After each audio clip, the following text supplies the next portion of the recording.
Hey everyone, good evening and welcome to our stream again. Today we are going to be talking a little bit about encounter design. I will be doing some encounter design on air during the stream. While we are doing that, we will also be taking some questions. So, if you have any questions about, encounter design, or if you are doing some work on, while Beyond the Witchlight and you're writing your own Dungeon Craft story, come let me know and we can chat about it. So, how's everyone doing this evening? So it's a really quiet, comfortable evening right now. We are just getting started. I'm gonna be doing a little bit of um, designing of an encounter for one of my adventures, which will be published in a couple months. It's going to be a very wuxia and xianxia inspired kind of story. So I will be drawing a lot on Chinese culture, Chinese mythology, Chinese folklore, and that's going to be one of the big things because I'm definitely excited to share a little bit more about the kind of stories that I really enjoyed growing up. It's a lot of stories that I enjoyed when I was very young, when I was a kid, and these stories have always resonated with me and really helped to propel my interest in writing fantasy stories with a more Asian, kind of bent. Yeah, so let's get started.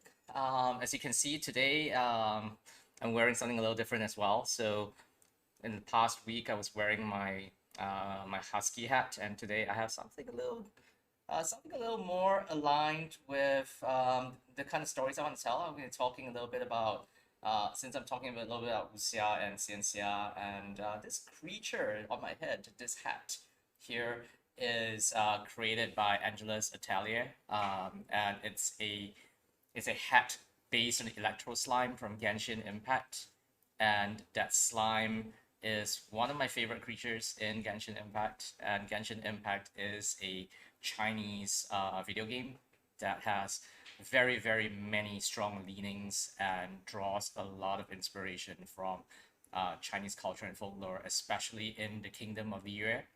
So this is gonna be a fixture on the stream, and because I always tell people that I wear many different hats, right? So chances are you're gonna see me wearing all sorts of weird headgear on stream as and when I can.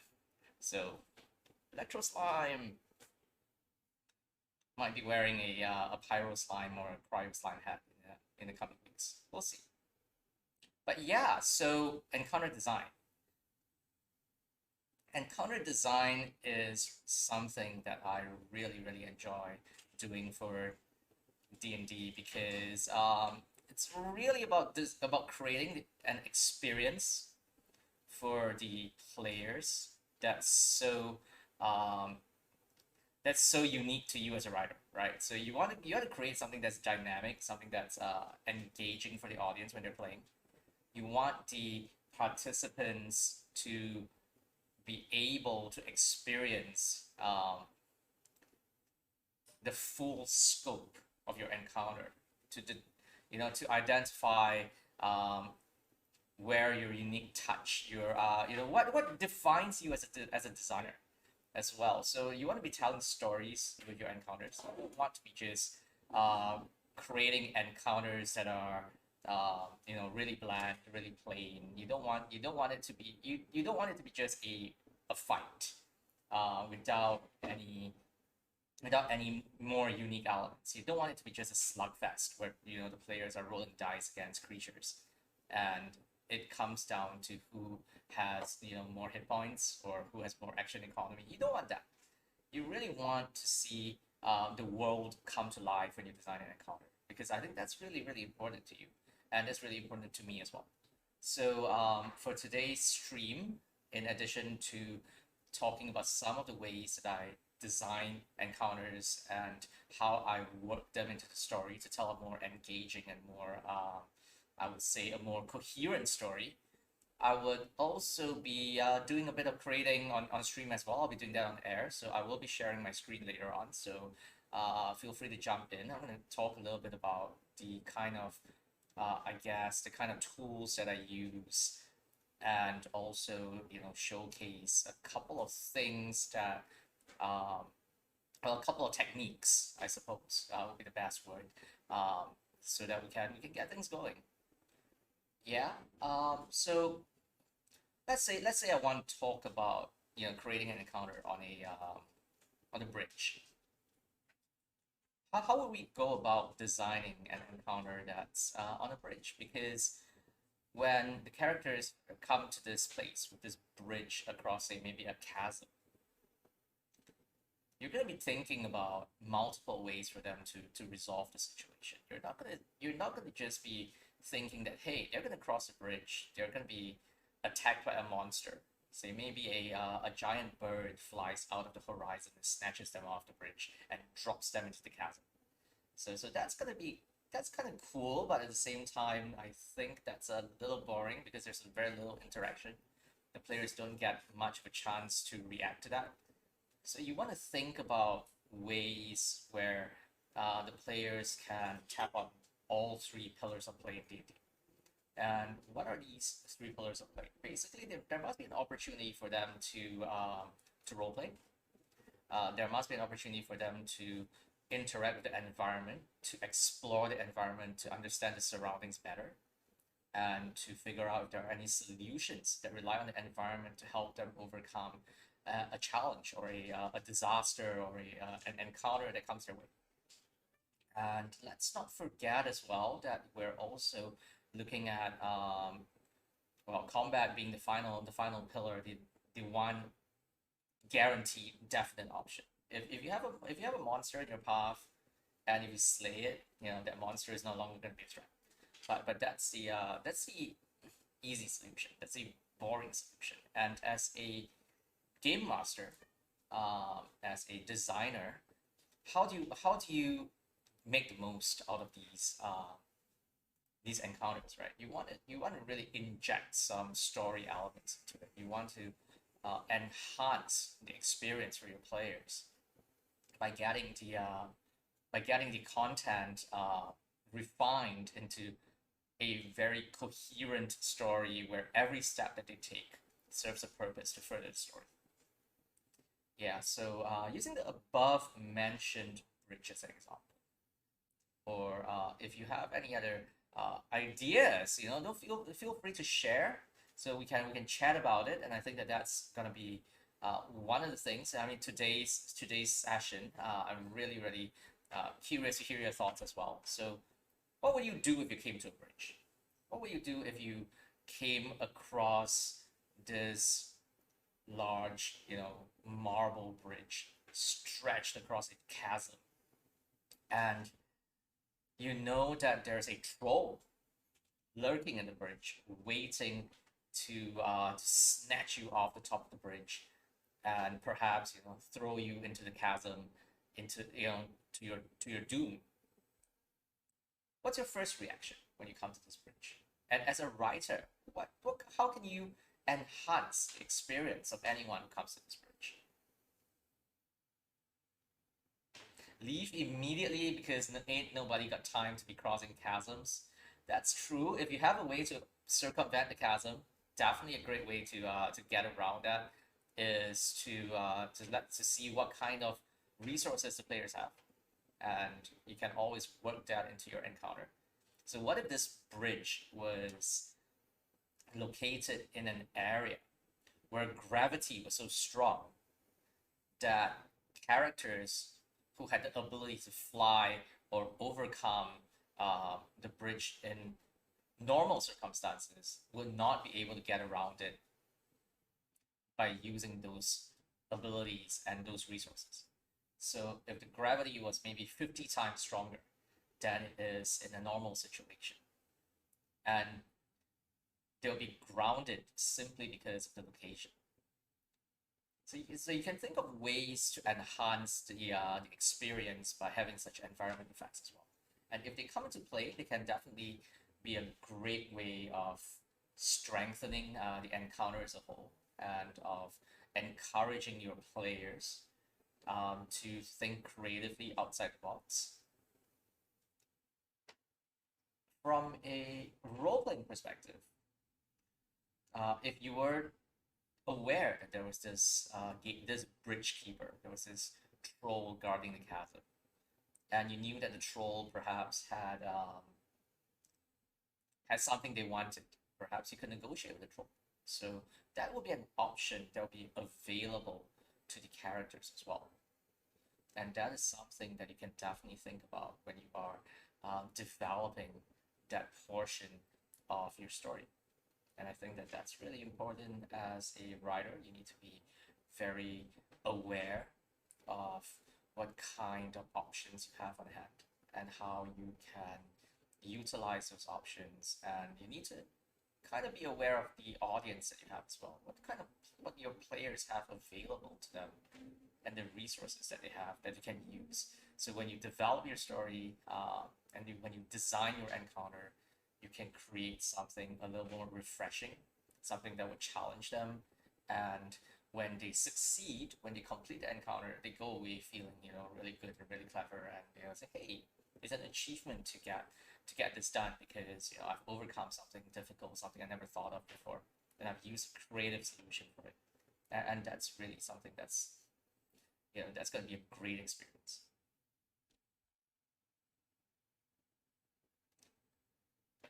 Yeah, so that's one of the things to think about when you are uh, planning an encounter.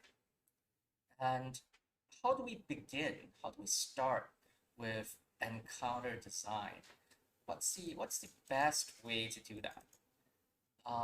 One thing I'll definitely say would be to focus on um, developing your story in a very intuitive and creative manner, and to have something planned ahead of time. You need to start by maybe listing down some of the elements that you want in your story, in your encounter, and how you want to bring them all together.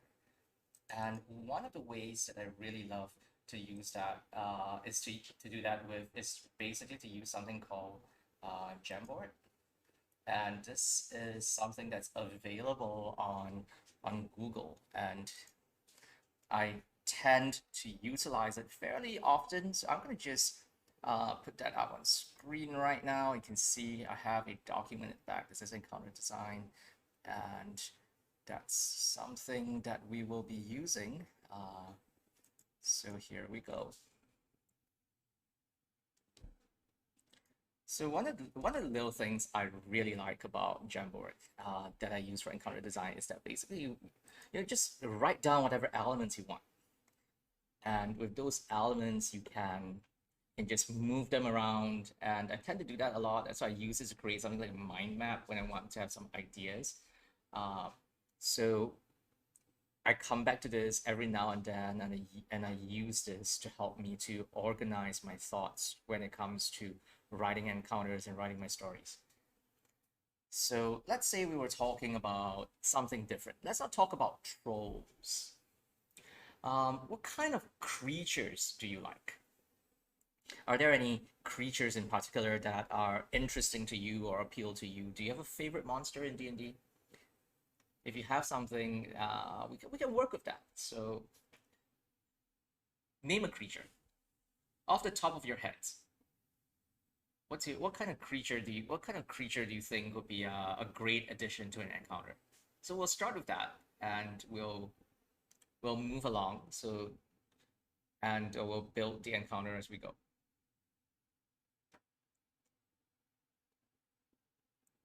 Is there a creature that has left a particularly big impression on you when you were playing D&D?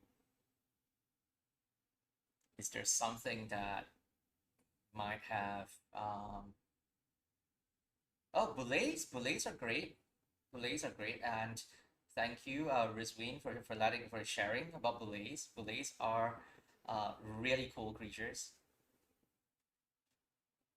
and I really, really enjoy running Boulets as well. They are so cool. So let's talk about Boulets. Let's put down the Boulet on the sticky note. So this is so we know that we have some Boulets here, and Boulets are also called land sharks in their lore. And what do we know about Boulets? we know that boulets have a the ability to borrow, right? So they can borrow. So let me just put that down as well. Let me just change the color for that so they can borrow. And they can also jump out and deal damage when they land.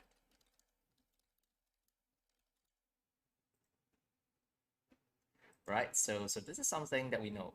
So and how would you use a belay to the best effect? Obviously, you want to have a belay appear in a place where they can make the most of their borrowing ability. So perhaps we can think about having the belay appear in a specific type of terrain. So this is how we can start by making a mind map or using this to just creatively come up with some ideas. What kind of terrain do we want the belay to appear in? So it has to be there has to be some ground that it can borrow through. So do we want it to be the mountains, or maybe in the plains, or in a cave setting? So once again, once you have that, put it down, start thinking a little bit about that. And of course, one of the biggest questions we have to ask ourselves is why is the belay a threat? Why is the belay, uh, an issue? So that's one of the fun things as well, isn't it? Thinking about justification, the rationale for why the belay is here. Is the belay guarding something? Um, is there a is there some sort of treasure in the belay's den that the players need to acquire? Or maybe the belay has been stealing livestock. Mating season. Mating season is a really, really familiar idea. I seem to recall that being mentioned in some module before a while ago. But yeah, let's work with that. Let's work with that. Let's say mating season is belay mating season of all things. So belay has it's currently mating season is a big deal. Mating season for belays. And what happened during the mating season? What what's the issue here? So why are the player characters involved? And yes, hey Piriton, and definitely the hat. Electro slimes are great. One of my favorite slimes in Genshin. And yes, I wear many hats. Uh, more on the way, I think. So maybe we'll have more hats to celebrate different milestones. From what I recall on Saturday stream when Jazian was doing her stream, there was a demand for me to wear something orange. So Pyro Slime, Pyro Slime in a couple months, I guess, when we hit 250 subs. But yeah, so mating season for Blaze. What a thing to join us, and to come into if you've just joined us on stream. We're talking about encounter design, and Rizwing was kind enough to tell us, that hey, he's kind of the belays have left quite a bit of impression on him, and we're talking about how we can work the belay into an encounter. So so it's mating season for belays. We know that belays have these abilities. They can jump out and deal damage when they land. Whelping season is also a very, very interesting choice. So how are we gonna work with that? Needing more food definitely makes sense, yeah. And maybe because it is whelping season, um, Gao indeed. So they sound like lions now. So yeah, maybe whelping season, and therefore they need food. So they've started to venture into they've started to venture into town, And of course, that's going to cause problems. Let me just delete this a little bit. So this is not where the arrow should go. So let me just put this here. So they have this. So because of that, they're going to be attacking livestock. Maybe. Yeah, and because they are attacking livestock, this is going to be a problem for the local townsfolk, for the local populace. Yeah. So adventurers are going to be called in, and the adventurers are going to have to head over to where the belay lairs, and then they're going to have to confront the belay. Right. So this is a start. So we kind of know belays are involved. It might be whelping season. They might need more food. They're going to be attacking the livestock, and the adventurers are going to have to go to the lair of the belay to do something. So this is the premise of the encounter. So having the premise of your encounter plotted out is really, really helpful. And you can just do something as simple as this, just a couple of stickies and some arrows to help you to organize your thoughts. Yeah, and so now that we know that's going to be the case, we're just going to move on to the next. We're going to just use the next blank slide here to talk about the terrain.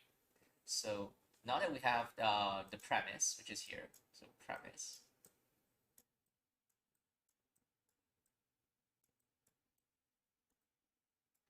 Okay, and now we're going to talk about the terrain. So the location.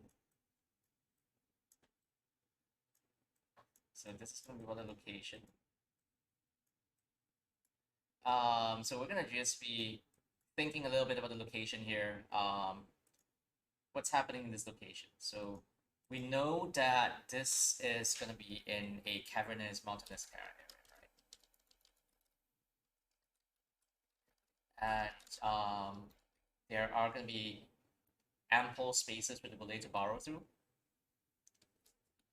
So rocky terrain, perhaps. So we want to think a little bit about this.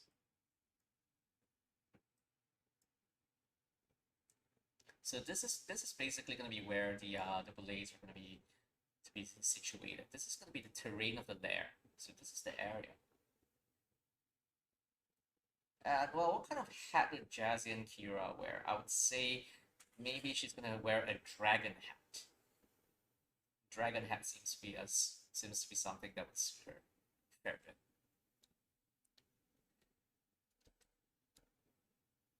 So what kind of dangers do you foresee in a mountainous, rocky, cavernous area? What do you envision in these parts? I'd say maybe the danger of landslides or things, landslides perhaps, rockfall.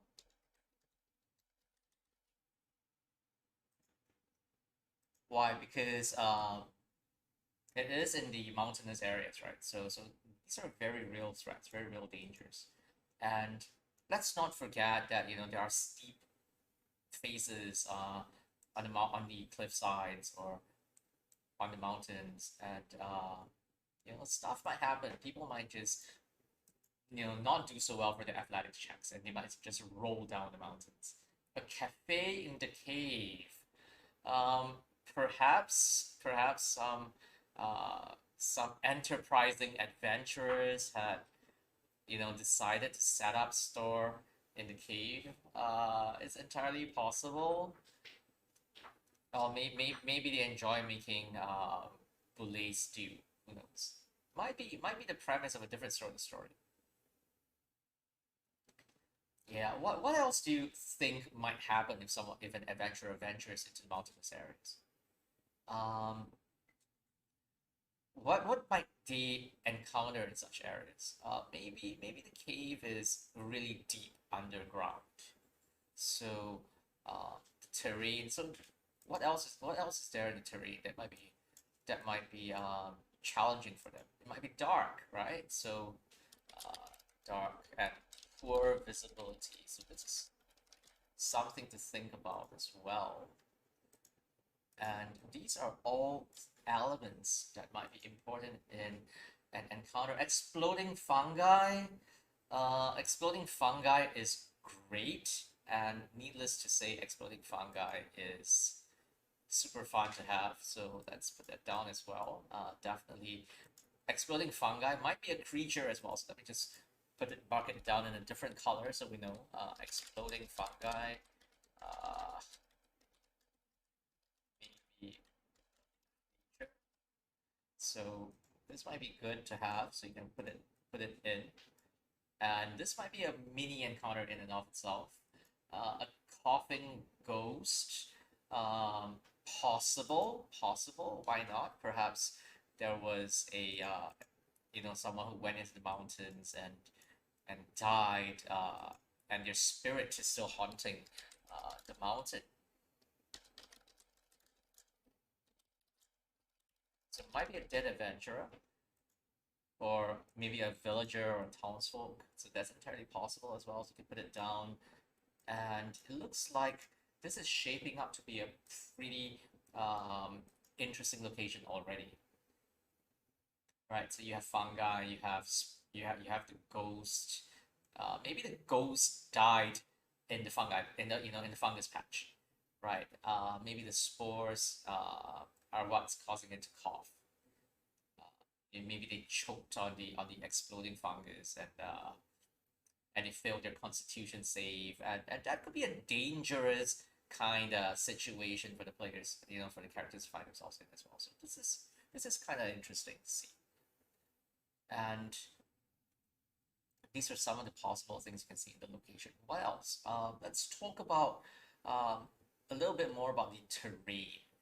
Yeah, so we know that this might be dark, it might have poor visibility, there might be a rockfall and landslides. Collapsing tunnels is great. So let's mark it down as well. So it will, maybe be a development from here, because collapsing tunnels are definitely going to be one of the things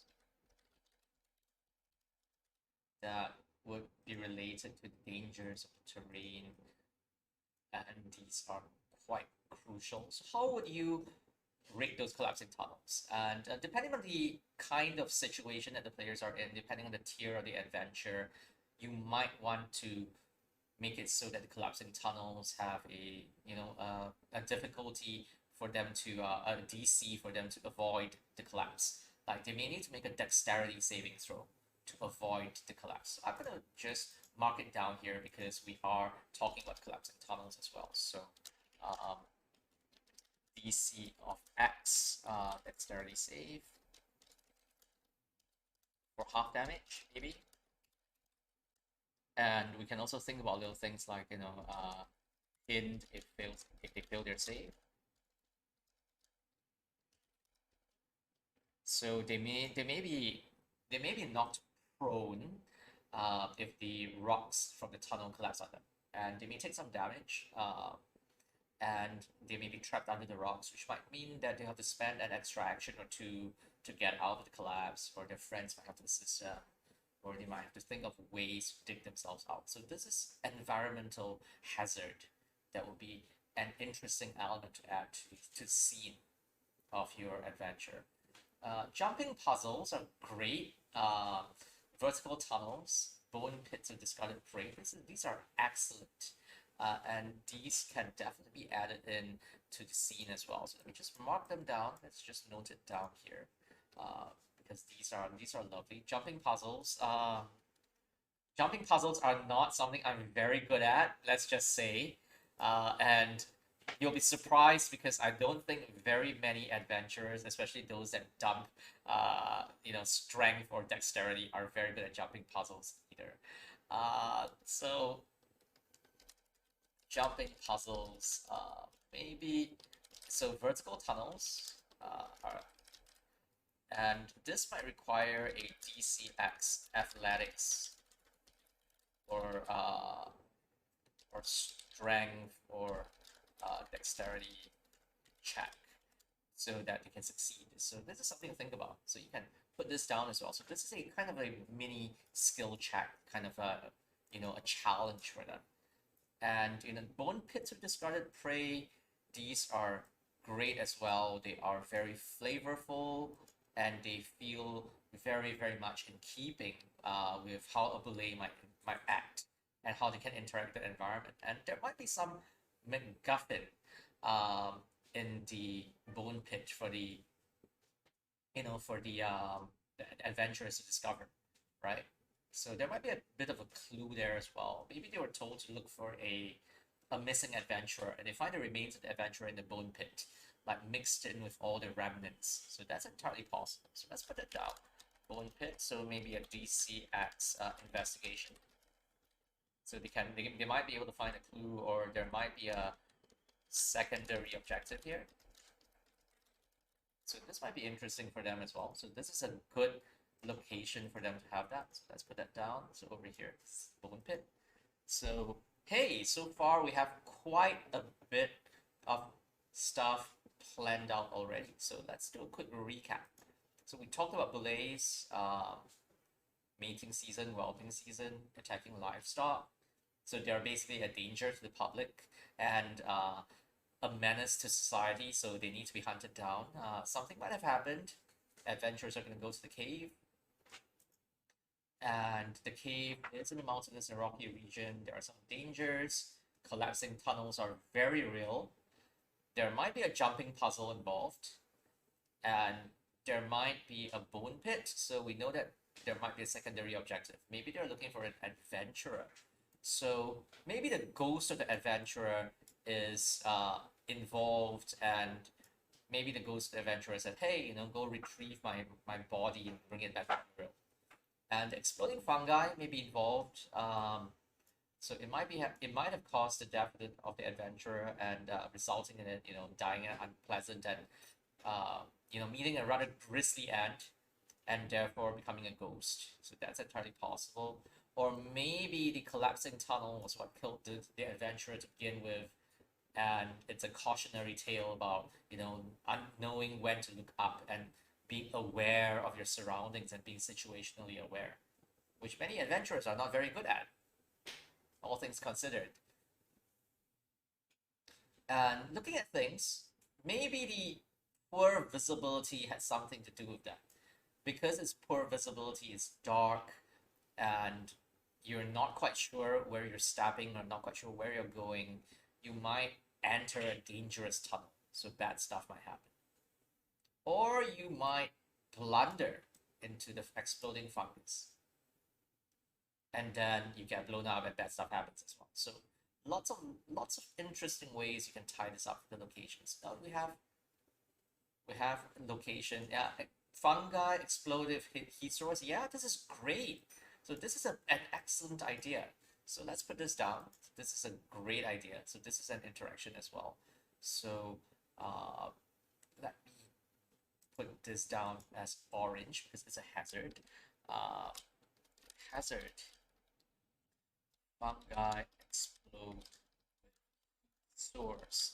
So lanterns, torches, produce flame spell, stuff like that. If anyone comes close to the fungi and they are carrying such a heat source, or a light source that uses fire, the fungi might start to explode. So maybe the spores in the air are very combustible.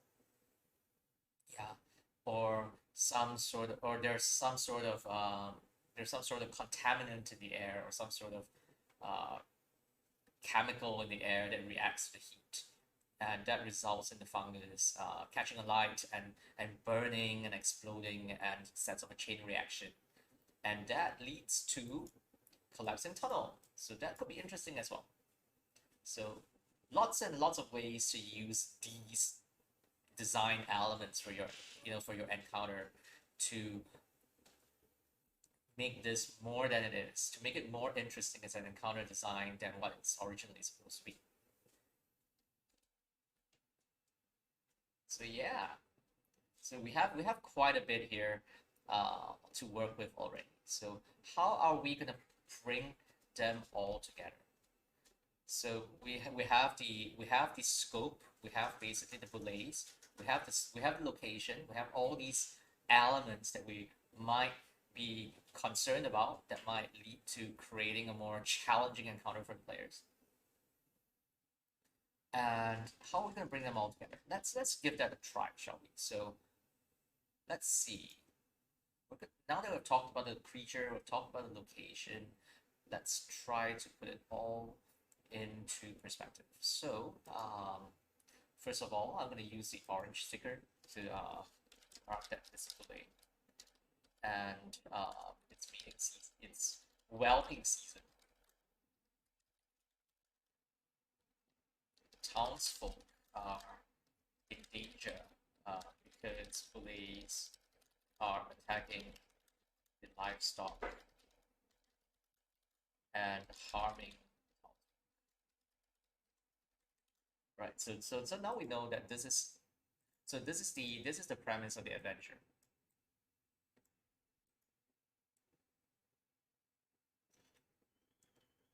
In order for the players to safeguard the townsfolk and to make sure everything's right and well again, they're gonna have to venture into the cave. So in scene one, when they first come to the cave, what happens? Maybe they arrive at the entrance to the lair. Getting up to the lair might be quite a climb, so let's put this down. So this is going to be scene one. We just mark it down. Scene one. So we're actually more or less working on an entire adventure right now because we're using what we have so far to plan things out, right? So scene one, the adventurers.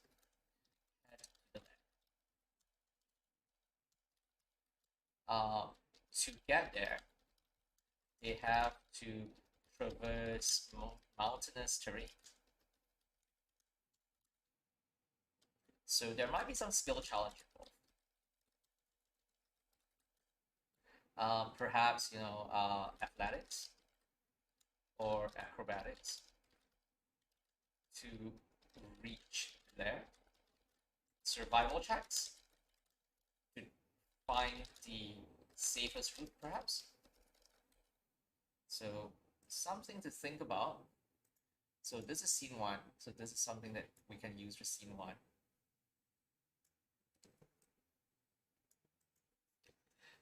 Does anybody have another way that you might want to approach scene one? How would you do this? How might you consider an alternative to get the players to where they're supposed to get to the lair of the exploding fungi in the collapsing tunnels? What kind of potential encounter or scenario do you think you would envision happening in this part? If you've got any ideas, feel free to ask, feel free to share. In fact, I'm really excited to see if there's any how will you do it differently. So I might do it a certain way, but definitely I would say there might be different. You might have different ideas. So, see a dead body that has been exploded by the fungi. That's possible if they came to the outside of the lair, and the dead body that might be covered in spores and there might be some fungus growth on the body, and someone who's familiar with the vegetation in the area might be able to say that, hey, these spores are dangerous, these fungi are dangerous, and this is a good way to telegraph the dangers that might happen later on, that the players might come across when they enter the cave, perhaps. So this is good. This is called foreshadowing, and I think that that's good to have. Let me just note it down so for everyone's benefit. So foreshadowing. Dead body, dangerous fungi. So this will telegraph the potential threats. So this is great to have. So definitely put this down as one of the elements. I think that this is a great addition to the story. This will help you to create a more interesting and impactful encounter as well, because you don't want to catch the players unawares. And that is definitely one of the things that as a writer you have to consider, because you don't want to write in gotcha moments where the players suddenly blunder into something and they have no way out of it. You want to always forecast and telegraph the dangers that the players will encounter and give them a fighting chance, because that's good encounter design. It has to be a learning point, I would say, but it shouldn't be something that overwhelms the players and they simply have no way out. So telling them, hey, you see this dangerous fungi on the dead body outside the cave or near the entrance of the cave, it's definitely going to show them that something's amiss. And this is going to help them to get a better understanding of what to expect on the inside of the cave. Yeah, so this is good encounter design.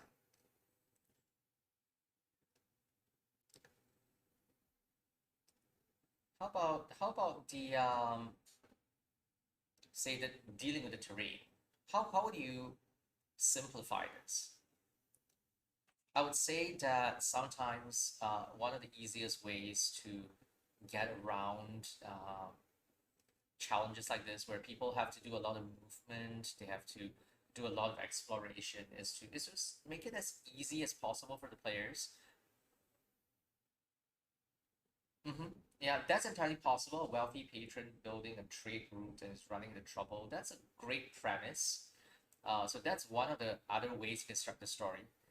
Maybe the belays are affecting the construction of the trade route, and it just so happens that this trade route has cut into belay territory as well. So this is one of the possible ways you can have the story happen. And of course, the players are hired as the cleanup crew, the exterminators.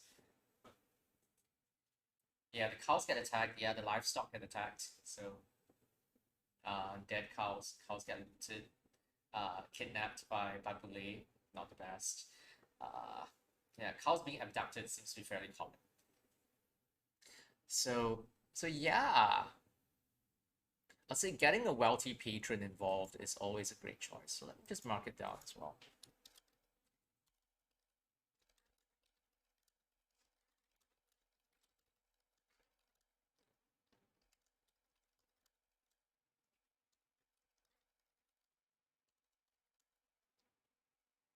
Um, yeah, or the Boulets are attacking because they are territorial. That's entirely possible. So this is something great that would work really well. So this is an alternative way to start. And these can be great hooks for your characters. Yeah, so if you're writing a story, you can think of different ways that you can develop the story, you can initiate the call to action, right? So this is interesting. Or perhaps there's a person that needs a particular, I guess, particular boulet part, or they need scales from a boulet or the paw of a boulet or something, and for medicinal purposes. Who knows? And your players are hired to look for that, to go on a boulet hunt, and it just so happens there are more things happening along the way. So that's viable as well. That's something to consider. Yeah. Let's see. So that's scene one. So we have come. So how about scene two?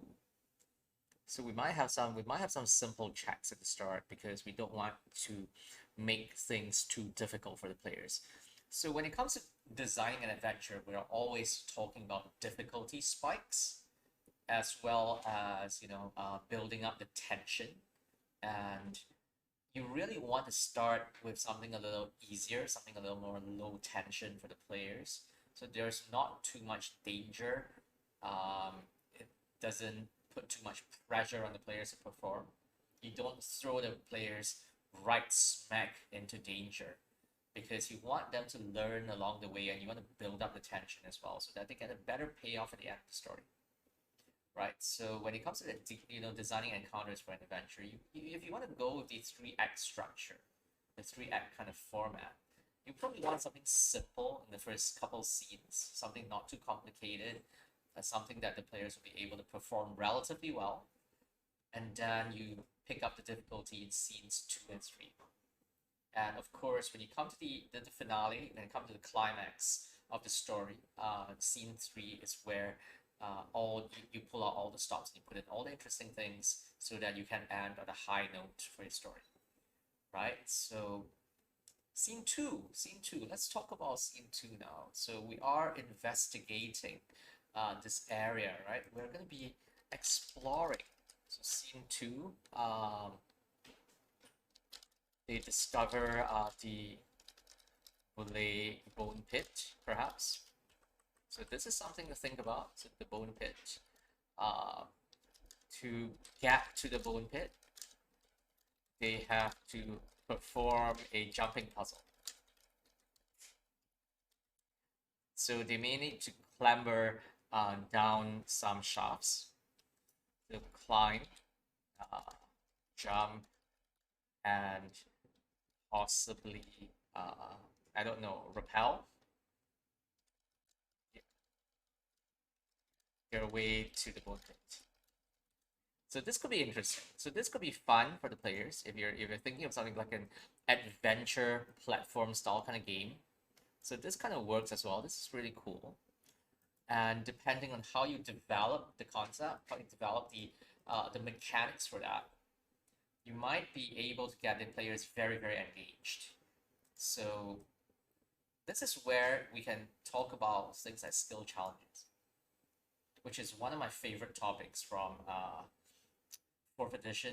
It didn't quite make it to 5th edition in its original form, but nonetheless, as a designer, as a writer, you can consider encouraging players to be creative in the use of their skills and resources. And you can make it a pseudo skill challenge kind of thing. So you can tell you can tell whoever's running your module, the DM who's running your module, you write it into your story that, hey, when this happens, the players should maybe use your creativity and pick a skill or an ability score and explain creatively in your own words how they would interact with the surroundings. Like, how would they interact with the climbing puzzle or the jumping puzzle? How would they get from one pillar to another? Do they jump across the pillar using their athletics check? Do they tie a rope around themselves and then use the rope to try to cross after anchoring the rope to the other side using magic like Mage Hand, or perhaps tying the rope to an arrow and then firing the arrow across the chasm, across all the various pillars, and using the rope to help them to get it, to get across in a safer way, right? So this is one way you can implement a challenge as well. So this is a little bit more on the exploration pillar, and exploration is one of those things that I think needs to be developed a little better when you're writing, because it's really easy and it's very much of a cop-out to just use a skill check, right? So rather than saying everyone gets across if you make a DC 15 athletics check, you can make it more innovative. You can make it more engaging for the players by letting them propose, by saying, the players can decide how they want to cross and they can just narrate it, and you as a DM, you can adjudicate. You can make the final decision. And typically, you as a writer, you just need to make a note that says each of the DCs that they must hit, that they must overcome to be able to successfully complete their action is a certain number. And if they use of spells, perhaps, if they were very creative and innovative in using the fly spell or the mage hand spell or whatever, um, you can just make that work that way. Design challenges, yeah, not solutions, definitely no. And I see that we have a we have a spammer. Yeah, there we go. Good riddance. All right, so yeah, where were we? Um, Definitely just think about designing challenges and make things interesting for your players, and it'll go a long way to making the experience a much better experience. And don't be afraid to note down in your story as well, in your adventure, that if you want the players to use the spells at their disposal, use the resources, the magic items available to them at their disposal, um, that they should be able to do so. So if the players have a broom of flying, for example, and they're able to get across because they have the broom of flying and they're riding the broom of flying, by all means, mark it down. Note it down in your story that, hey, if the players have all these items and these resources and these spells at their disposal, um, they can overcome it, the challenge using these items. And that's perfectly okay. Because you want to reward players for using these items and expending resources in a creative manner. Yeah, so that's scene two. Scene two gets them into the bone pit, and then we can maybe in the next part of the scene, what happens. Let's talk about scene three for a little bit. Ghost of Dead Adventurer. So this is a great addition to the story because the Dead Adventurer might have a cautionary tale about hate, or perhaps they might be a quest giver or a mini quest. So this is entirely possible. So you can note it down. So this is a social encounter. This is a social kind of activity that happens, and rather than fighting with the ghost or dealing with the ghost in combat, the players can definitely have a way to interact with the ghost. You can roleplay the ghost. Think about how you can characterize the dead adventurer. Right. So what does the ghost want? What do they want the players to do? How do they react to the players and the way that the players behave? What kind of what kind of consequences would the players have if they if they dealt with the ghost in a negative manner? So think about these things when you're designing the encounter as well. So we have some exploration. We have two bits of exploration here. We have a social encounter right here with the ghost. And then eventually what happens? They confront the bully. So when the players confront the bully, this is maybe scene 4. So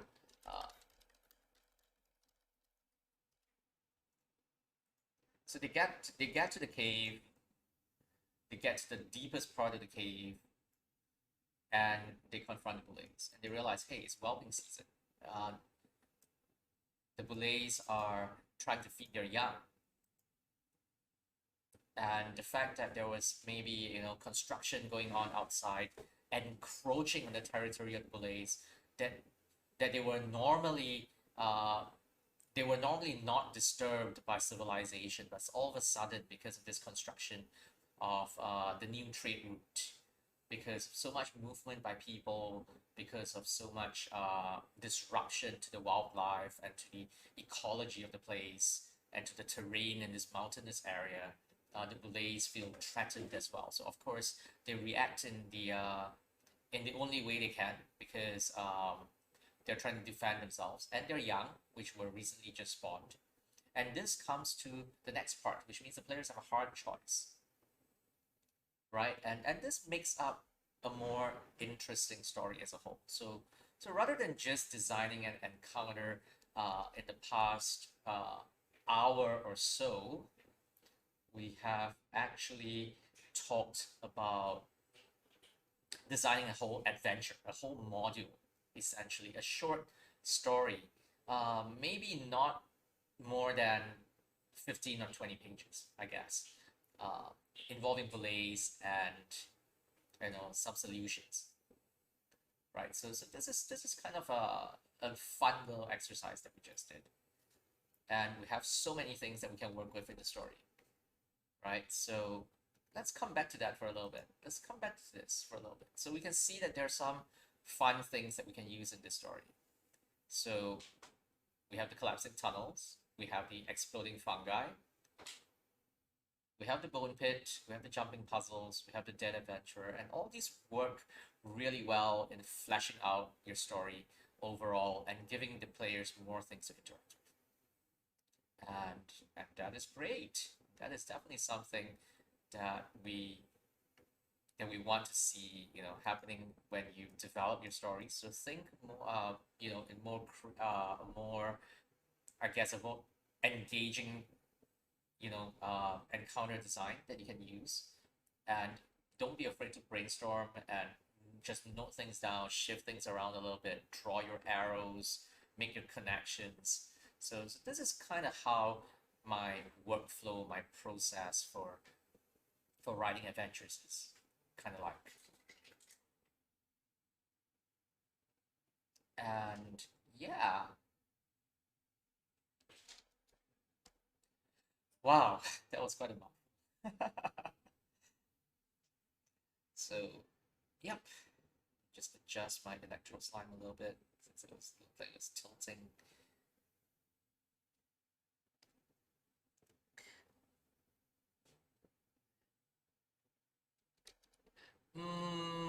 Not enough using Facebook instead of writing. I don't know. I think that in some of the strangest ideas I've had came from looking at people's status on Facebook. So that's one of those weird little things where you're scrolling through social media sometimes, um, looking at Tumblr or Twitter or Facebook or whatever. Uh, Sometimes I get some really weird ideas and kind of it work into my stories as well. And I think that that's just one of those places where you can get all sorts of strange inspiration. And but the one thing that I do have to say is that I procrastinate way too much. So that's one of the challenges as well as a writer. So yeah. But hey, Blaze,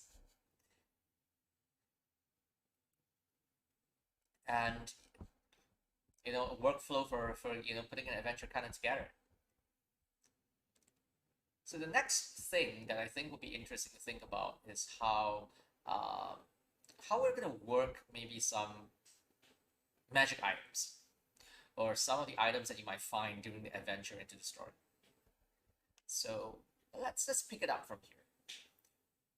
If the patron was the one that engaged the characters for the task, perhaps they would offer the characters some sort of consumable, some sort of reward at the very start. So perhaps they gave the players a potion of climbing, maybe, or potion of giant strength. So these are some of the more common consumables that might be useful. And you can think about how they might interact with the story. So where do these items come in when we are talking about their use in the story? Perhaps they will come in handy in solving some of the puzzles. Potion of fire breathing is always good. I mean, imagine using that to clear out the whole room of exploding fungi, right? So that's kind of cool as well. So that would be interesting. It's like you're here as an exterminator, and you're gonna use the potion of fire breathing and blow up all the fungi, or use that to blow up all the belay, or even better, lure the belay into the room of the exploding fungi and use the potion of fire breathing and blow all of them up together at once. and then you put on your sunglasses and you walk out of the cave and don't look back because cool people don't look back at explosions, right? So that's kind of cool. That's a very Michael Bay kind of ending, and I kind of like it, but uh, yeah.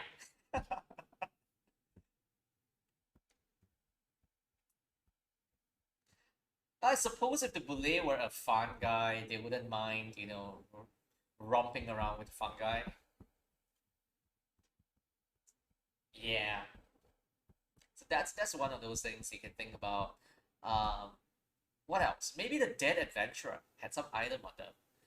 An item that might not be immediately useful, but might be interesting for the adventure nonetheless. So come on, so let's have a little chat about it. What do you think that body of the Dead Adventurer might have? A magic item. What kind of item would be on the body of the Dead Adventurer who was in the Bone Pit? Would they have some sort of a wondrous magic item, like maybe a decanter of endless water, perhaps, or some uh, other not so useful item, something that wasn't able to preserve their life when they were attacked by Boule and thrown in the bone pit after, but might be useful to the players. A stick that glows, like a torch. Uh, yeah, that's a great idea. In fact, it could be an ever burning torch, or I guess some sort of lantern of some, perhaps that could be useful for exploring the dark and dingy cave. A drift globe, yeah, a drift globe is always a good choice. It's a reasonably sensible option as well. So let me just mark that down. So yeah, drift globe or light source. Uh, or magical light source.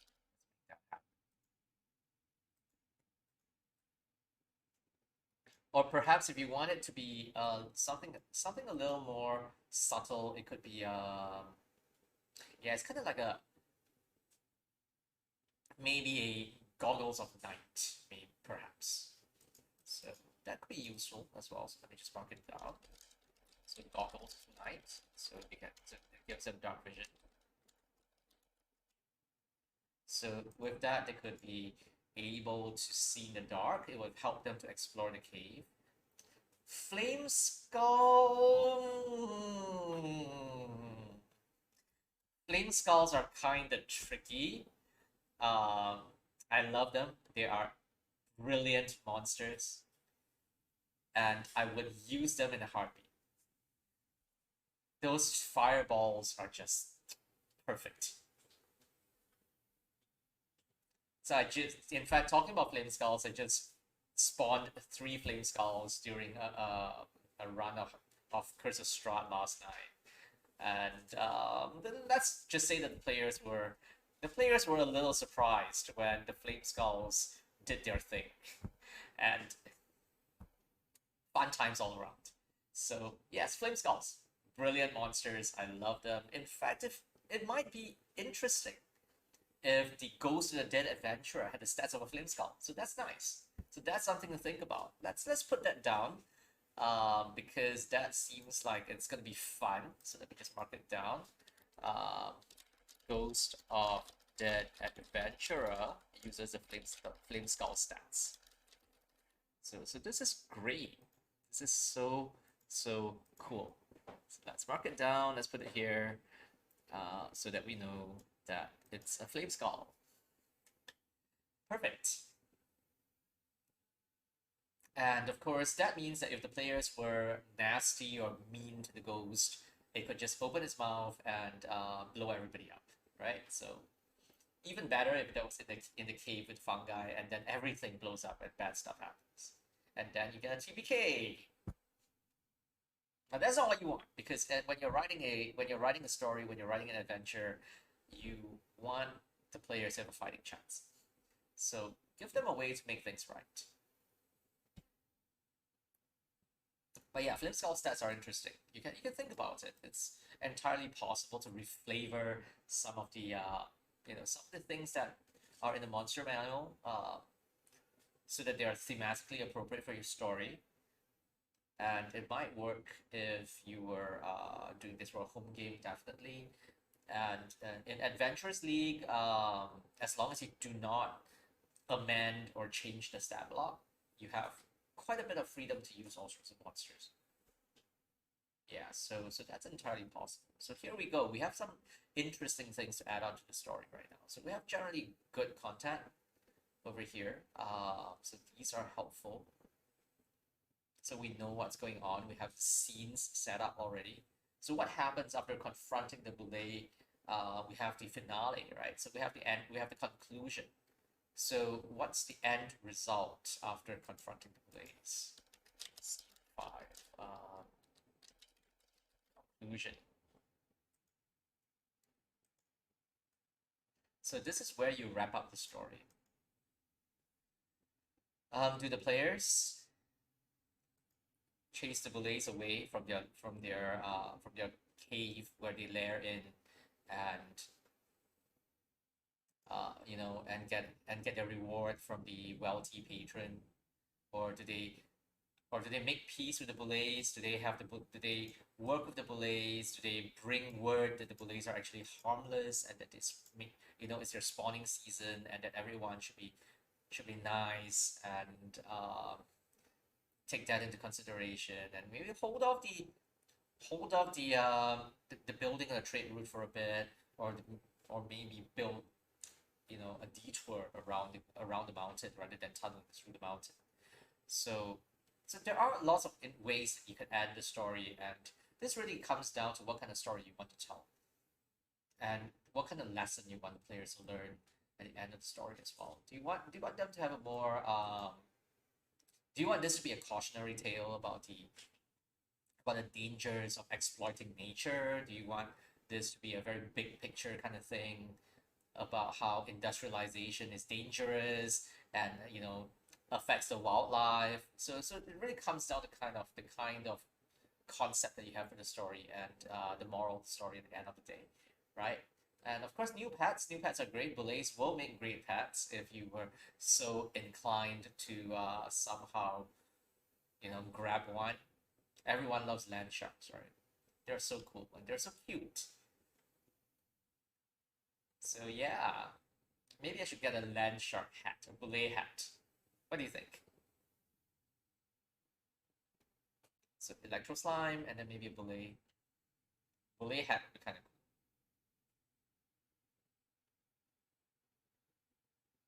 Yeah, yeah, that could totally work. So I hope that this little exercise that we have touched on today would have helped to give everyone some ideas about how I would structure my stories and how I would plan my encounters, and what my thought process is when that happens. So you can see that it starts being a little from being a little messy with all the arrows all over the place, drawing correlations between diverse ideas, and then it gets refined a little bit, over here, and we structure it out so that it kind of forms a story. And now, talking about improvisation is one of the most interesting parts about encounter design, and it really happens because players can be very, very ingenious, and I like to tell my players, hey, surprise me. And some of my players, without fail, will surprise me all the time.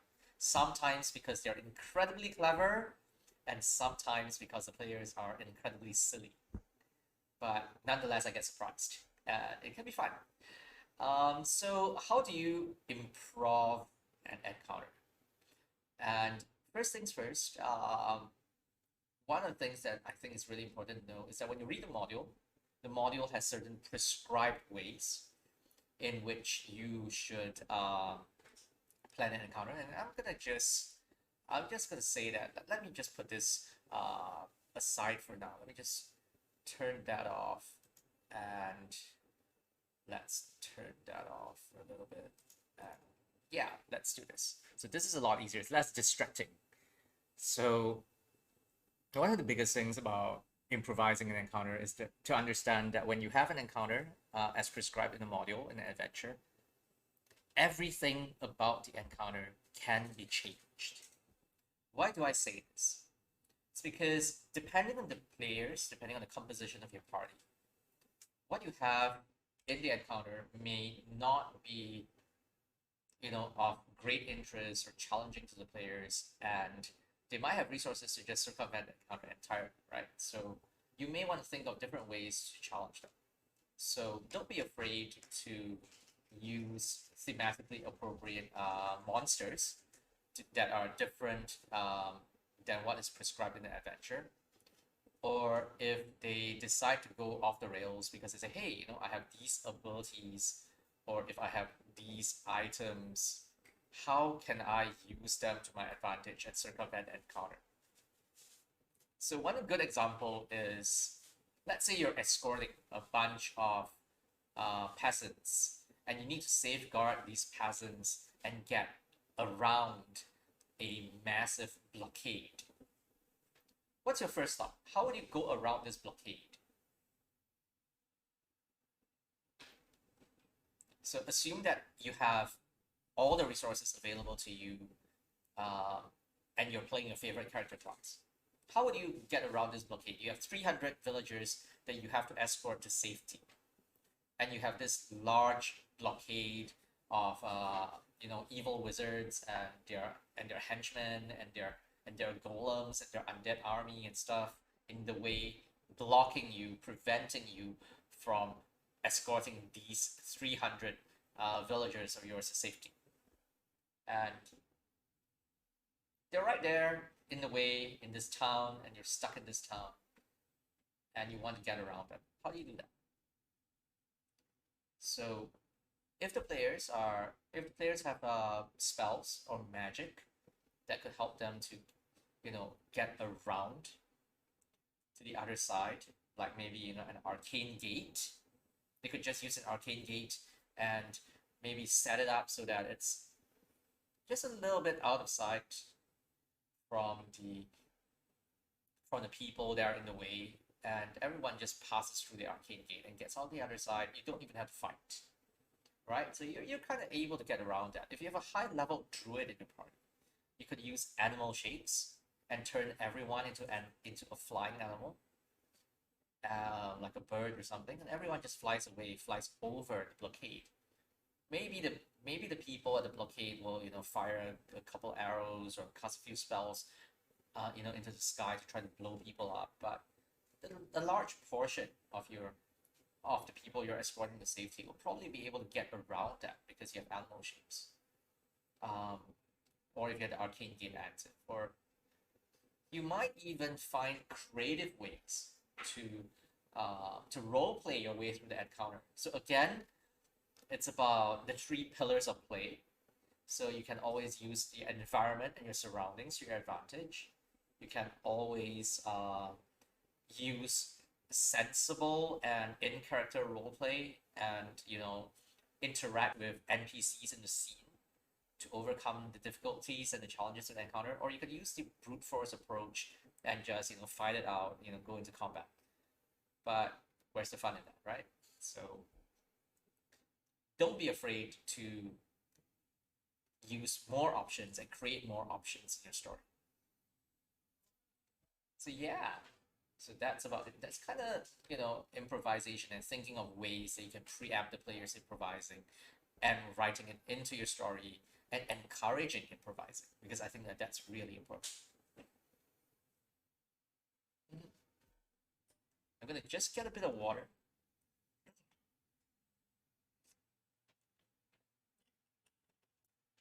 Okay, that's great. That hits the spot. Feel my mana recharging already. So yeah. So that's in a nutshell, a little bit of encounter design and a little bit of encounter planning.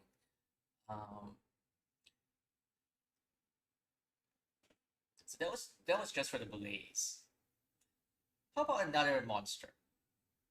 Is there any other creature that comes to mind? Any other interesting monster that you might want to build a story around or build an encounter around? Gray render. Now, gray renders are really fantastic. They're kind of like um these huge, scary monsters that are also like simply adorable because yeah, they're kind of like big dogs. They imprint themselves to a master, and they are so devoted to their master. It's amazing. They're super cool, and I really love the story and the lore behind the Grey Render.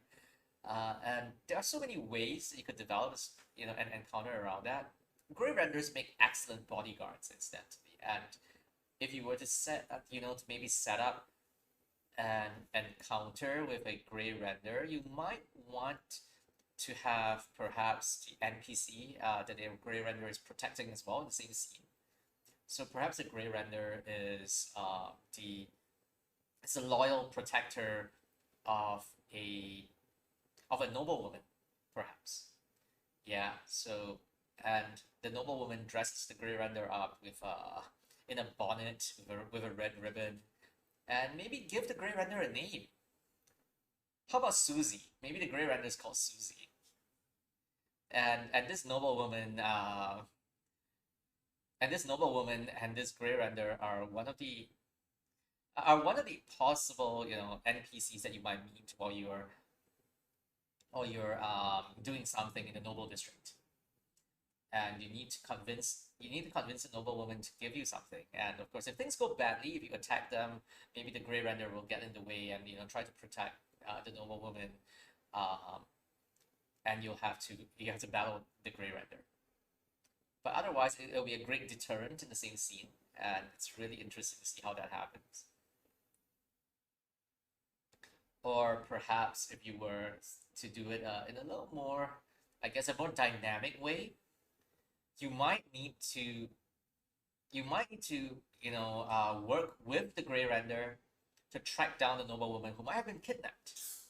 And that will mean, first of all, you have to get over your prejudice that, hey, this is a monster as a character, and find ways to work creatively with the monster to further the story. So that could be interesting as well.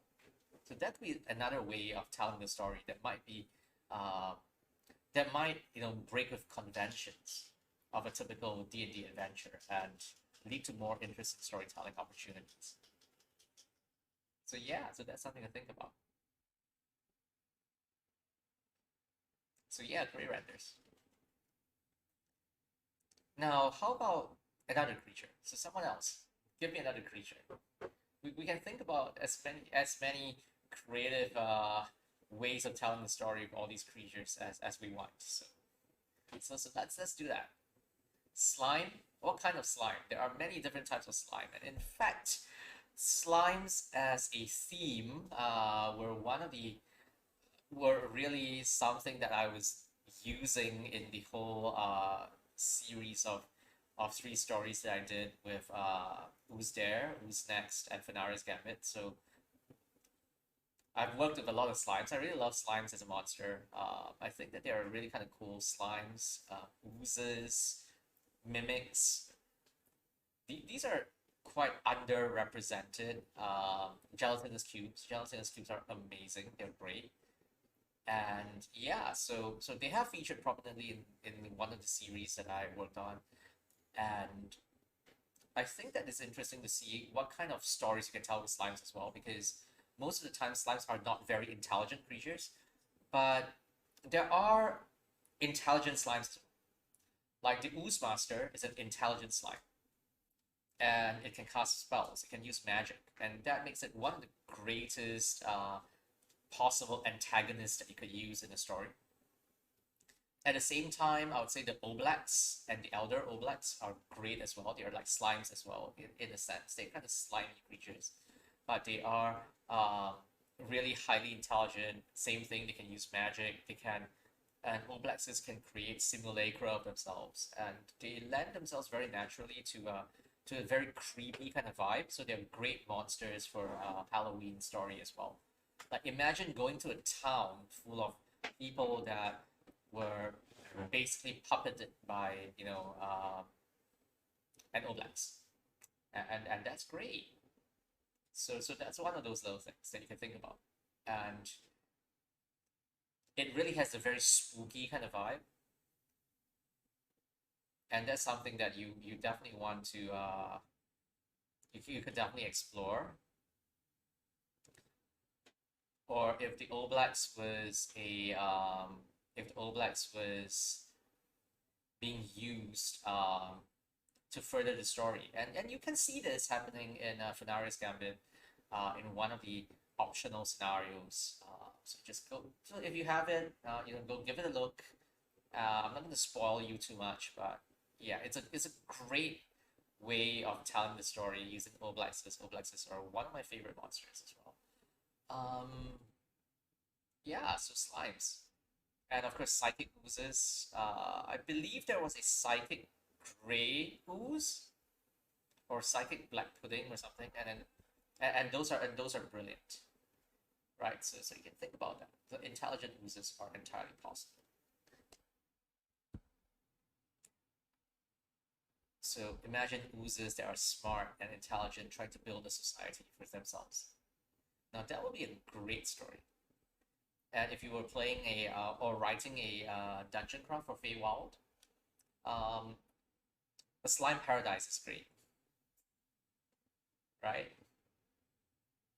You can think about a setting where or a realm where everyone's a slime, and they're trying to build a society, and the adventurers are the interlopers. So that could be interesting to see. Yeah, slimes. So we covered Blaze, Grey Renders, Slime. Does anybody have any creatures that are very, very different that they really, really love and they want to see turned into an encounter? So if you do, let me know in stream chat, and we can chat about it. Or if you have an encounter that you're currently working on for your own stories, just let us know as well. And just shout out and stream chat about it, and we can talk about it. Maybe you can help to refine the encounter design for that, so that we can do something more interesting. Marut, um, the Marut is a really, really cool monster. And inevitable, and it has some very awesome powers. I'll definitely talk about that. I think I really love the Marut myself, and I can see so much potential for that, especially when it teleports you away for judgment. Now that is a great source of inspiration for a story. Bullywugs, not so keen on frog people, I would say, but I think that bullywugs are a great addition to any Feywild story, though, because they seem like they lend themselves naturally to the Feywild kind of theme, especially since they're basically walking, talking frogs, right? The Korred are also something I haven't really used very much of, but I'm definitely quite curious to see how that works as well. So let me just quickly check on the stat block of the Korred, and perhaps we could talk about it. So the Korred, if I recall, were the ones with the rope made of hair. Am I correct?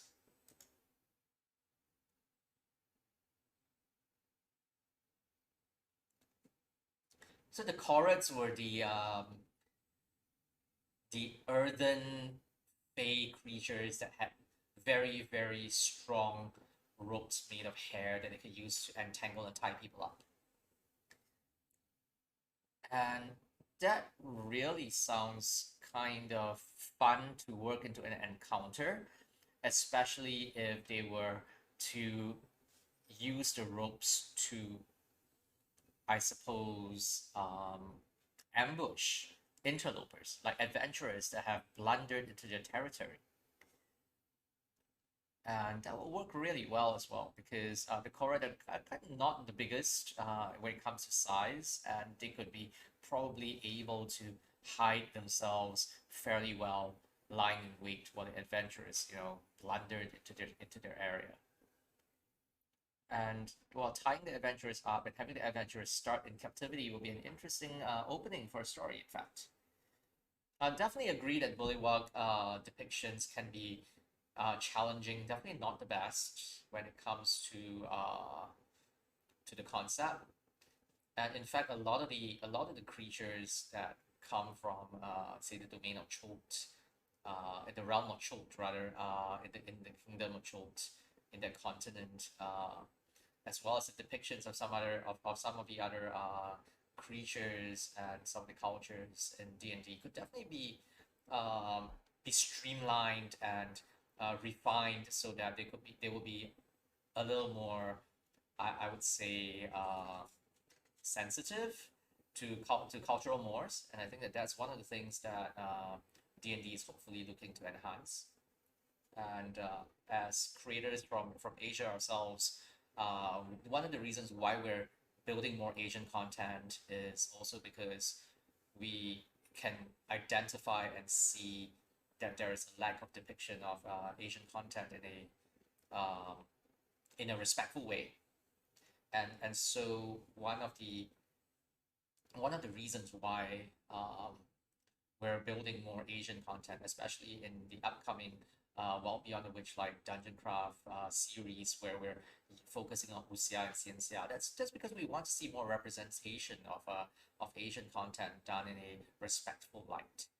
Yeah, so I'm all for various cultures creating content that is really really relevant to their own cultures and to help to present a more holistic picture of D&D and D&D players and D&D communities around the world. And that's one of the reasons why I'm really really excited to see more writers from around the globe jumping in the Dungeon Craft program. So that's really cool. Yeah. But back to Ting's idea about the Korred. Yeah, Nabasu, I'll come to that in a little bit. Um, I think that the Korred were really interesting in the sense that their design, their design seems to be a depiction of them as, mostly Fae who would like to be Fae who are a little more secretive, a little more mysterious, and their hair, which they use as part of their weaponry, their hair that they use to entangle and tie down people, really be something that you want to bring to the fore when you're designing an encounter with them. So that's one of the little things that you could explore.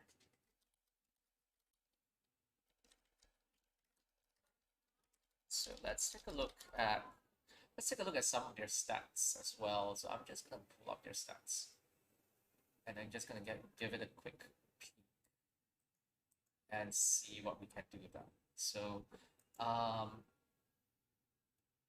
so yeah, so let's try that out. I mean, definitely think about ways that you could bring how they use their hair as ropes to the main as the main thing. Maybe turn them into lassos or use that or nooses that they can use to entangle the players and perhaps put the fear of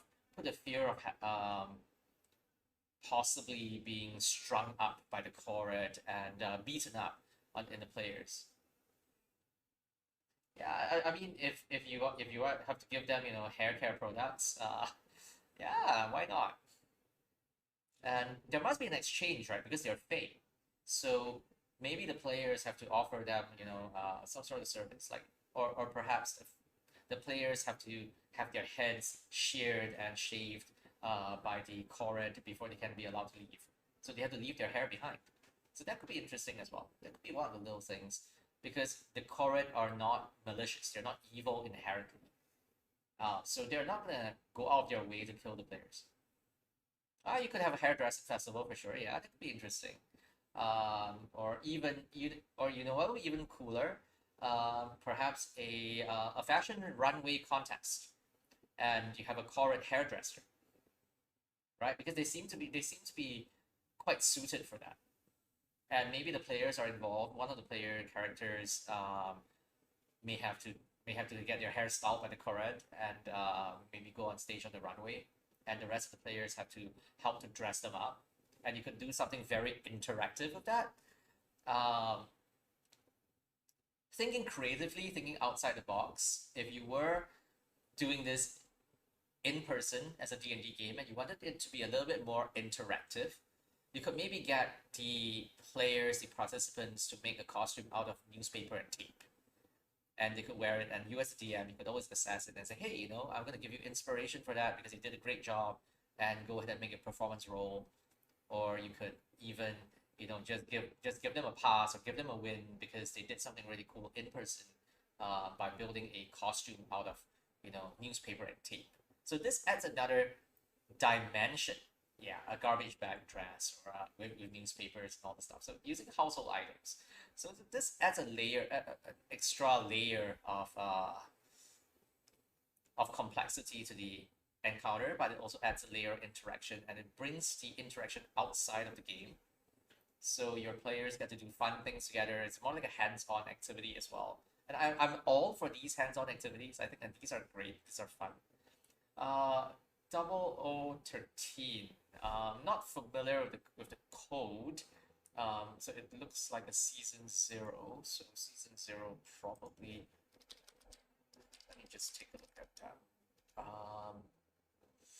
Was it Knuckleheads? It was a season. It was a season 10.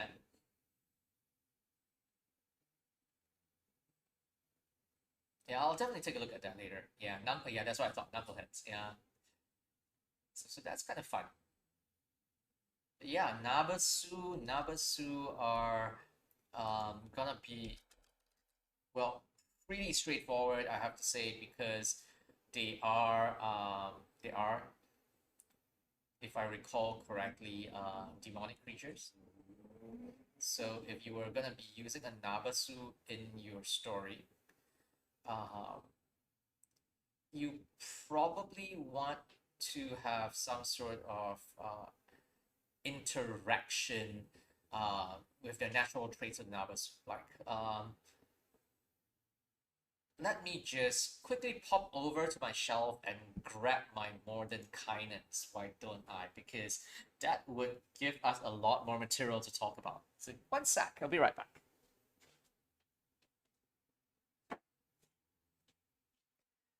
All right, so here we go. So this is Mordenkainen's, and I believe the Nabasu were inside. How do I know these things? I don't even remember how I remember. Uh, Nabasu was a demon, Morazi, Nabasu, there we go. So here we are, this is the Nabasu, you can see that. So what do we have with the Nabasu right now? So they can steal souls, they can devour souls. They darken the area around them in about 10-foot radius. So this is kind of cool. Of course, they are really powerful as well. They're CR 15. You probably don't want to use them against lower tier adventurers. If you are writing a dungeon craft for season 11 for Feywild, for example, this level CR 15 is probably the highest you can go if you're building an Arc Fey. So you have to be a little careful about what you use in the stat blocks, and you want to be, kind of fair in your adventure and encounter design so that you don't overwhelm the players too much. Devour Soul is an interesting ability. You can, so when it eats the body, it gets extra damage, and it gets a number of extra hit dice and increases the hit points. So that's pretty cool. They have the Soul Stealing Gaze, which is quite nasty, and it turns people into ghouls basically if they get killed off by the gaze, which is nice. So you can do some very, very uh, nice stories about this. You can do some interesting stories about maybe a Nabasu with, say, lots of ghoul servitors, maybe a town or a village where everyone's already a ghoul and they're all subject to the Nabasu's will and it's being controlled by the Nabasu. So that could kind of work if you're writing something for a Feywild domain involving, you know, the Nabasu as your arc Fey. So that could be interesting to see. And of course, the Nabasu being what it is means that it's going to be very challenging for lesser parties to deal with. So you have to think a little bit about how you want to make the encounter work out. Remember to balance it off so that the players have a fighting chance. Because a CR15 that's fairly strong, fairly high hit points, lots of abilities that it can use to enhance itself, means that it could be difficult for the players to face. And let's not forget that if the Nabasu comes after the players and picks them off one at a time, like in a horror story, you know, Halloween style slasher movie kind of scenario, with the Nabasu coming after each and every one of them, it keeps getting extra hit points, it keeps getting extra damage, stacking on it. So that's going to be interesting to see. So it gets more powerful every time it kills someone, right? So that's interesting, and that could lead to some encounter design that might make it more challenging for the players. But at the same time, the players may have you might want to work in some design elements into your story, where maybe some story elements that could help them to overcome the Nabasu, like perhaps they could protect themselves in a certain way. Yeah, so that's one of those things you can explore. Yeah.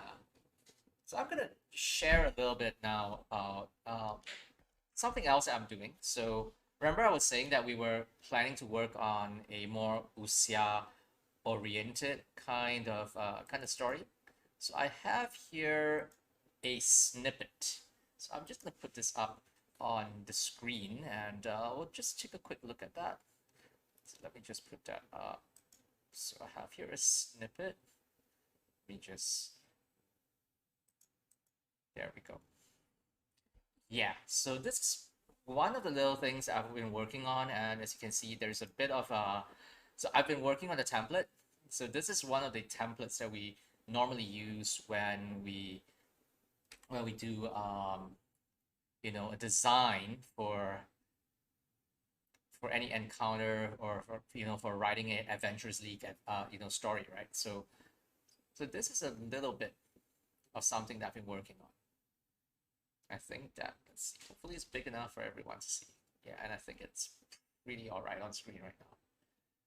Yeah, so like I said, we're doing something a little bit more wuxia and xinxia oriented. So there's a lot of imagery that draws from Chinese culture. And I'm working on this this is a sample encounter. So this is something that I might use in future. It's not something that I might be using immediately. So this is something I'm just toying with, like an idea. And it's about retrieving an item of power from a statue in a puzzle room, in a puzzle area. So the statue here in question is a statue of Domu. Domu is a deity. It's a deity. Is a female goddess with many arms, who's often seated and depicted as sitting in a lotus position, position of enlightenment, and she's seen as a motherly goddess. Yeah, and she's considered to be one of the central aspects of Chinese cultural and religious practice, right? And there's an item of power that she's holding in her hands, the keystone of the firmament, which is basically a MacGuffin. I just gave it a fancy sounding name, but basically this is a MacGuffin, right? And it's cupped in the hands of this statue. Yeah, and when the characters enter this area, basically, so something fancy happens. So this is basically fanciful stuff that the DM, who is running the adventure might be interested to paraphrase. They can say, hey, lines argent radiance begin to suffuse the beaten copper floor, even as the doorway fades out of existence. So this is something fanciful, something supernatural that happens. And then what happens next? The walls of the chamber fall away to reveal a starlit void. So the walls disappear, and the characters find themselves floating in this void of space. And you can see the segments of the flooring touched by the light. They begin to detach and realign themselves into concentric rings of 8 platforms, each that revolve around the statue at the center. So there are basically eight rings, each comprising of 8 platforms, each one getting bigger and bigger. And of course, the MacGuffin begins to be surrounded by a lotus of rainbow light. So if you are if you're kind of familiar with the, I guess, the mechanics of spells in D&D, you can kind of immediately fathom what kind of magic surrounds the palms of the statue, right? So this is obviously some sort of prismatic magic. And when you're using the template, typically you're gonna have a couple of segments that you need to fill in. So the first thing you want to talk about, and this is the same in the very logical progression when you're designing an encounter, you talk about the area. You talk about the surroundings, because what do players see? What do players do? What do they interact with? So you need to identify what's interact. So what they can interact with. Yeah, and there's a general description of what's in the area. So we mentioned the void. So the void stretches as far as the eyes can see, with the only solid anchors in the darkness being the copper platforms and the statue. So set the scene later, so that everyone is aware. This is the first thing that comes to mind. Then you talk about the lighting. So the lighting here, the radiance from the lotus bathes everything in brilliant white light and dim light in another 100 feet beyond. Then past that is the void, which encroaches in the lighted area. Yeah, and the void here describes the space between platforms. And we talk a little bit about mechanics as well. So if you have any mechanics elements when you're designing an encounter and it's related to the area, related to the environment, you can describe them accordingly. And this is what happens when you use a template. And this is the default house style template that's used in Adventures League for writing the stories. So things like this. You can talk a little bit about what happens to the players when if they enter the void. So bad stuff happens. They must make an intelligence save, and on a failed save, they gain a level of exhaustion. So this is not the best, because first of all, it's intelligence, which is not a common save to say the least. And then the level of exhaustion can be quite punishing, because after several failed saves, they start making their saves with disadvantage as well. So they're not in a good position if they fall into the void, or if they enter the void and begin their turn in the void. So you can note down in encounter design what kind of environment effects are there, and basically what happens to characters when they interact with it. Yeah. So other things you can include as well. So this is something I decided to put in so that it was not impossible for the characters to somehow find their way back to the platforms at safety. So if they slip into the void, if they fall into the void, they don't fall away and disappear into the nether immediately. They fall at the speed of 100 feet per round, which is not the worst. So this means that if they had enough rope to hang themselves and their party with, they might be able to somehow secure themselves and maybe bring themselves back to their friends. Or if they had a flying speed, they could probably fly back to their friends, rather than disappearing into the void, never to be seen again, and that's GG, goodbye to them. Yeah. Of course, you can also have other elements as well. Dimensional fetters, this is an element that I like to use in my writing. So a lot of my stories have this entry called dimensional fetters, which basically means that some types of magic, such as extraplanar magic or teleportation magic, will not work in that area with this description. But you can always change it to be whatever you want. So you can implement, various types of environment effects that are great for you, that are really useful for your story, to make it more interesting for the players, to make it more challenging for the players to have an easy solution. Yeah, and to encourage them to be more creative. So I was mentioning just now as well that there was the prismatic bloom, so the lotus. So here it is. So the lotus functions as a prismatic wall of 1 foot diameter. So it's a really small prismatic wall in that sense, a sphere with 7 layers, and it can be it functions just like the spell and can be destroyed just like in the spell by using certain spells in a particular sequence. There is a caveat which is listed here as well, because this is an environmental effect rather than the spell itself. So you can always include such caveats when you're designing environment effects. So if they destroy it, it afflicts the character with the effects of the layer, just as if they had passed through the layer on the wall. So if you take down the barrier, for every layer that you take down, you actually suffer from the effects because of the backlash. But naturally, you don't want bad stuff to happen to players all the time, right? So you would probably think of ways to help them to overcome these difficulties, and that's what happens here. So there's basically a solution. By stepping on the puzzle in the right sequence, they can disable the layers of the prismatic effect and take the item safely. So this is something that happens from another section. So I haven't figured out how I want to do the hexagram and the puzzle yet, but this is something that I worked in so that I know that, hey, the players have a fighting chance. So by exploring the rest of the dungeon, by exploring the rest of the story, they can find the answer and they can apply the answer here to not suffer from the prismatic effects. But there's also a bit of a negative effect here as well, where if they mess up the order, the sequence, the platforms will lurch and they may fall down. And if they fail their save, they may fly off into the void, which is not so good. So yeah, so these are things that you can think about when you're designing your environmental effects. It can be as creative and innovative as you want.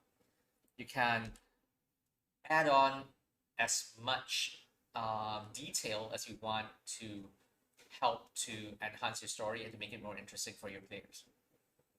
Yeah, so think about various environmental effects you can use that are in keeping with your story, in keeping with the scene, and work them in to strengthen your encounter. You want them to be thematically appropriate as well. So if you were in a swamp, perhaps you could have things related to the wilderness, in the swamp, in the forest.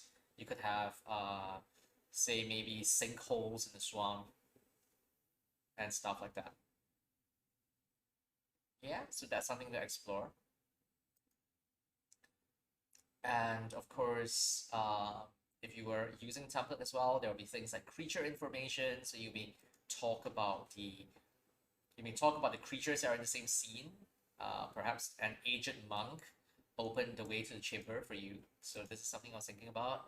And what happens next? Development. So what happens when you complete the plot point? When you pick up the MacGuffin, maybe the chamber falls away, everything was an illusion, and you reappear in the same room with the monk, and then you're told, okay, you may now proceed to the next level of the shrine, or something like that. So these are things that you can do when you're writing your encounter and using template. So header information, creature information, developments, stuff like that.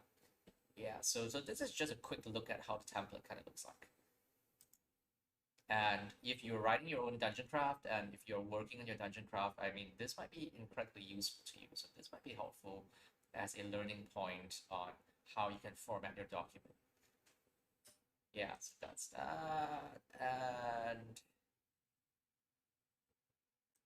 Here we go. Yep. So I mean, we're almost coming up to the end of today's session, so we're about 10 minutes to go, and coming up in the in the next couple of days, we'll be doing a casual game stream. I think I'll be running Sword and Fairy 7, which is the seventh installment in a very popular Chinese RPG franchise. One of the first Chinese RPG franchises I played when I was a kid, and it's a very wuxia supernatural ciencia kind of adventure, and it's great inspiration. So I'll be streaming a little bit of that. I'll be also possibly playing Yoko Taro's new uh, adventure card-based RPG game called Voice of Cards, Owl Dragon Roars. So I'll be playing that when it's released on Wednesday. And of course, let's not forget that on Saturday, Jazian is going to continue working on that zombie T-Rex on her painting stream, and she will also be here to chat and answer any questions, be it on D&D or painting or anything at all that you want to ask her. Yeah, so that's going to be on Saturday, and so that's kind of the rest of the programs for this week. So we have now about maybe 8 minutes ago, and if you have any other last minute questions you want to ask about encounter design, now's the best time to ask them. I'll try to answer as much as I can before we wrap up for today's session. Was the example was a bit of the stuff that I worked on just now helpful for you? If it's something that you might want to see more of, please let us know as well, so that we can develop more content based on that. So we can show you a bit more about workflow, a bit more about what we do in my design process, and perhaps if you have any very specific questions pertaining to writing for Dungeon Craft for this season, or maybe perhaps designing an encounter or designing an adventure for your own homebrew stories or homebrew campaigns, um, feel free to come chat about it whenever I come on air and do one of my sessions, DMing and writing. Yeah, so that's something that we can always talk about.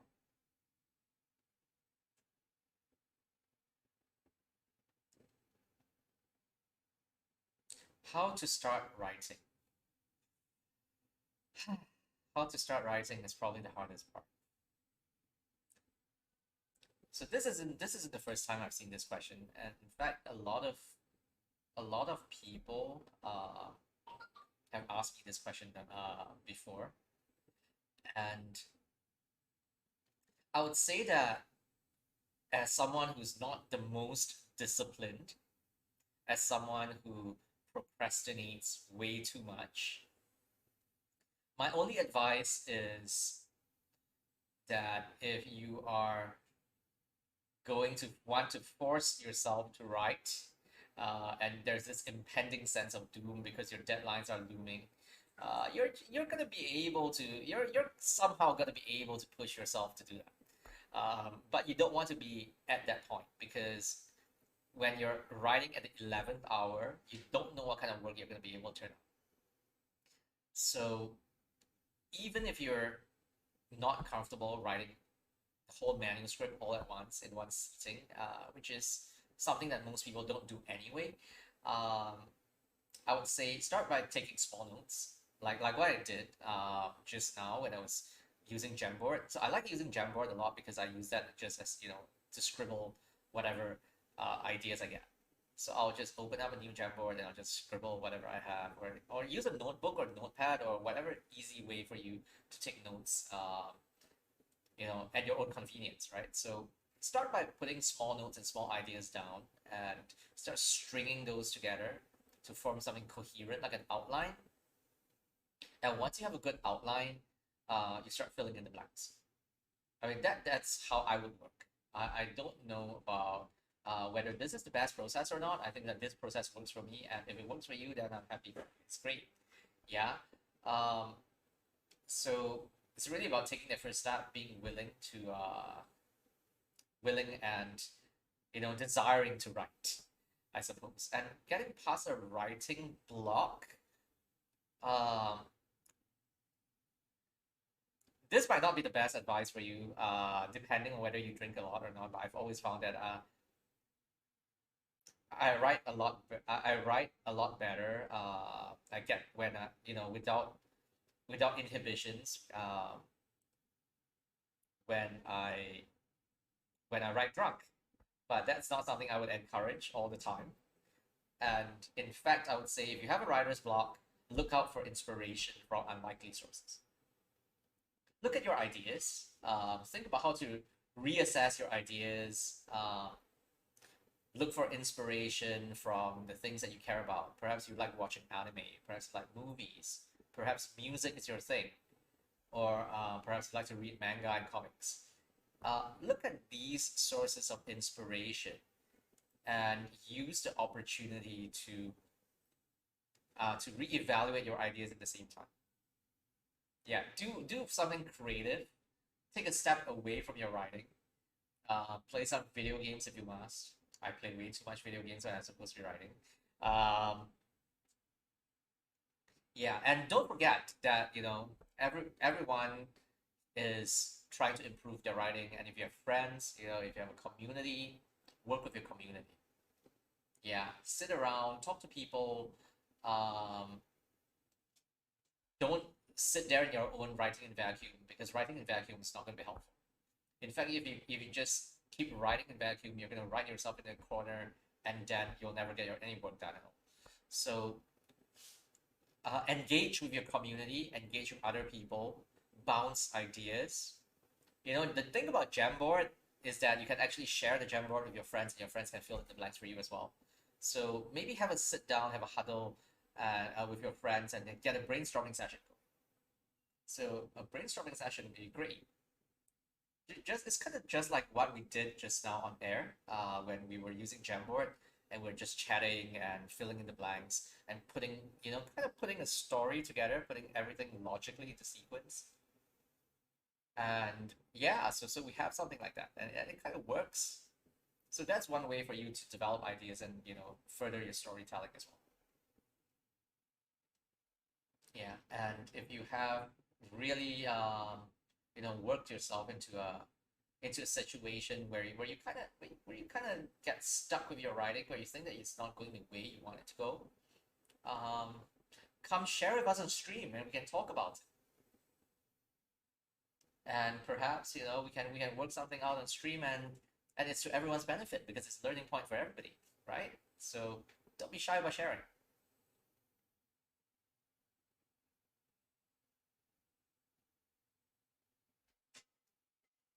Yeah.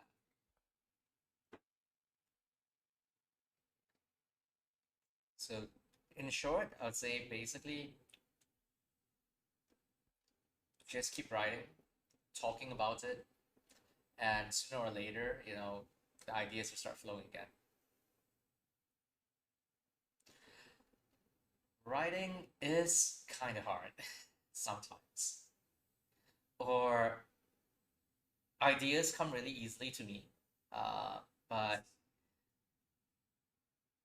the act of actually writing and acting upon those ideas is hard because I like toying with those ideas in my mind, and then with all those ideas, I have so many ideas that I don't know where to start sometimes. So it's about being more organized as well, I suppose, and that's something that I need to learn, and maybe work into my own workflow. But I am kind of a disorganized writer. Everything I usually play out all the scenes in my head first, um, before I actually put everything down on paper, and I only put those things down on paper at the 11th hour, which is not necessarily the best habit. So yeah, it's a learning point for everybody.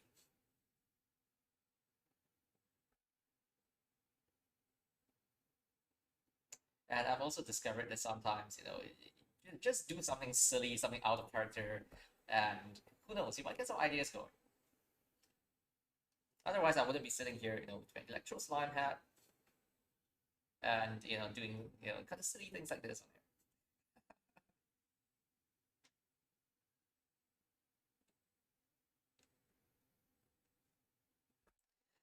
right, looks like that's about all the time we have today for today's stream. And once more, thank you so much for tuning in. Thank you so much for joining us on air. And I really hope that this was a helpful session to you. Hope the exercise that we're doing with Jamboard and with the example of the encounter design, that this will be inspiring for you to further develop your own stories and to further enhance your own storytelling, for your adventures that you're writing or for the, whatever encounters that you're creating for your friends at your, at your D&D table. So don't forget to come join us again. Every Monday we'll have this session about, DMing and designing adventures. And of course, on Wednesdays, we're going to be doing our game stream. And Saturday, Jazian is going to be having her painting session and painting hangout. So come join us for that as well. And that's pretty much our schedule. You can always check out our schedule on our Twitch. It's under the tabs and about. And don't forget to like us on social media as well. If you ever go, come check out our social media on Facebook and Twitter, Instagram. Or if you are interested in picking up some D&D accessories, books, or material, you can always, look at our Geekified storefronts. In fact, right now we are having a bit of a promotion for the core rulebooks and box sets as well on our Geekified storefront, so you can give that a look. Yeah, so thank you so much for tuning in. I hope you had as great a time as I did, sharing with you on this session. And I will see all of you next on Wednesday at 8 p.m. When I stream some video games. Yeah.